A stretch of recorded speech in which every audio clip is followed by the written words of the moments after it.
జ్యోతిష శాస్త్రం ప్రకారం 2025 నూతన ఆంగ్ల సంవత్సర ప్రారంభం సందర్భంగా ఈ ఏడాది మొత్తం కన్యా రాశి వారు ఎటువంటి శుభ అశుభ ఫలితాలను పొందుతారో తెలుసుకోవాలంటే ఈ వీడియోని స్కిప్ చేయకుండా పూర్తిగా చూడండి. అలాగే తప్పకుండా మా ఛానల్ని సబ్స్క్రైబ్ చేసుకోండి. ఈ 2025వ సంవత్సరం కన్యా రాశి వారి యొక్క జీవితంలో తప్పకుండా వెలుగులు నింపుతుంది. రాశి చక్రం ప్రకారం గురువు, శని మరియు రాహువు ఈ సంవత్సరం మీకు పుష్కలంగా లక్షణంగా యోగిస్తున్నారు. గురువు వలన అభివృద్ధి, గౌరవం, లాభం, సుఖం మరియు ఆనందకరమైన జీవితం ప్రాప్తిస్తాయి. అలాగే ఈ 2025వ సంవత్సరం మే మాసంలో రాహువు రాశి మారబోతున్న కారణం చేత శుభుడైన రాహువు మీకు మంచి యోగాలను అందిస్తాడు. పట్టిందల్లా బంగారమే అవుతుంది. ఎంత అదృష్టం చేసుకున్నారో తెలియదు కానీ 6వ స్థానంలో జరగబోతున్న రాహువు యొక్క సంచారం మీకు విశేషమైన అద్భుతమైన శుభాలను, సకల భోగ భాగ్యాలను, అదృష్టాన్ని అందిస్తుంది. జీవితంలో కొత్త మార్పులకు కూడా ఈ రాహువు కారణమవుతాడు. ముఖ్యంగా కన్యా రాశి వారికి 2025వ సంవత్సరం మే మాసం నుండి జీవితంలో కొత్తవైన మార్పులు చోటు చేసుకుంటాయి. శత్రువులను నామరూపాలు లేకుండా చేయాలన్న థాట్స్ వస్తాయి. శత్రువులకు ముచ్చెమటలు పట్టించటంలో మీకు మీరే సాటి అవుతారు. గతంలో మీ జుట్టు పట్టుకున్న వారికి సైతం తిరిగి మీ కాళ్ళు పట్టుకునేలా చేస్తారు. మీరేంటో స్పష్టంగా మీ శత్రువుకు తెలిసి వచ్చేలా చేస్తారు. అయితే భార్యాభర్తల మధ్య మాత్రం కాస్త మైత్రి తగ్గవచ్చు. ఈ విషయంలో మాత్రం ఈ సంవత్సరం కన్యా రాశి వారు తప్పకుండా కేర్ఫుల్గా ఉండాలి.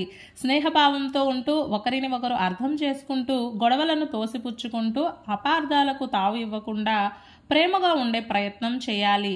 7వ స్థానంలో ఉన్నటువంటి శని వలన భార్యాభర్తల మధ్య ఉండే ఆకర్షణ కొంచెం తగ్గుతుంది కాబట్టి కన్యా రాశి వారికి సంబంధించిన దంపతులు కేర్ఫుల్గా ఉండాలి.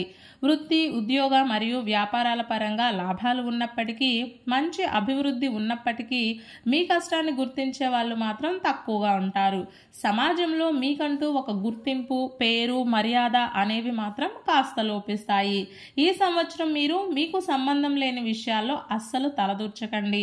మొత్తం మీద చూస్తే ఈ 2025లో కన్యా రాశి వారికి మిశ్రమ ఫలితాలు కనిపిస్తున్నాయి.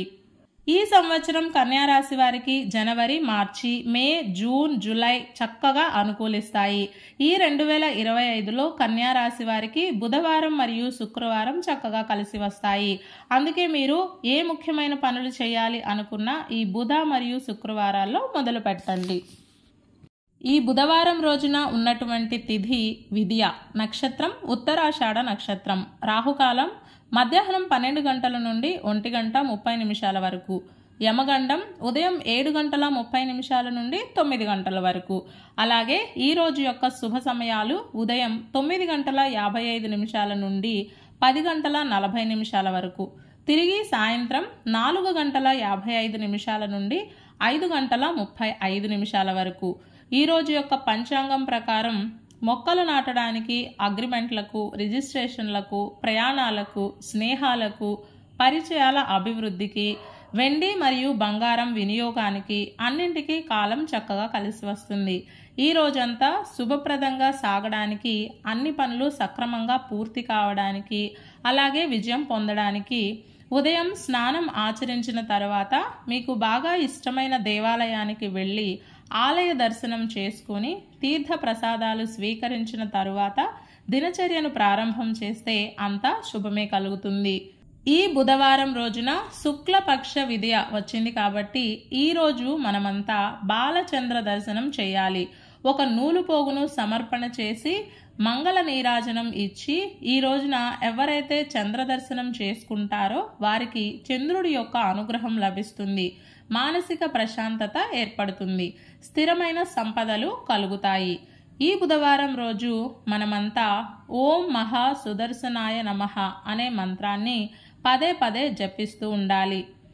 ఈ బుధవారం రోజు సాయంత్రం శ్రీ వెంకటేశ్వర వజ్రకవచ స్తోత్రం పారాయణం చేస్తే రుణ బాధల నుండి విముక్తి లభిస్తుంది. ఇలాంటి సమాచారం ప్రతిరోజు మీకు అందాలంటే వెంటనే మా ఛానల్ని సబ్స్క్రైబ్ చేయండి.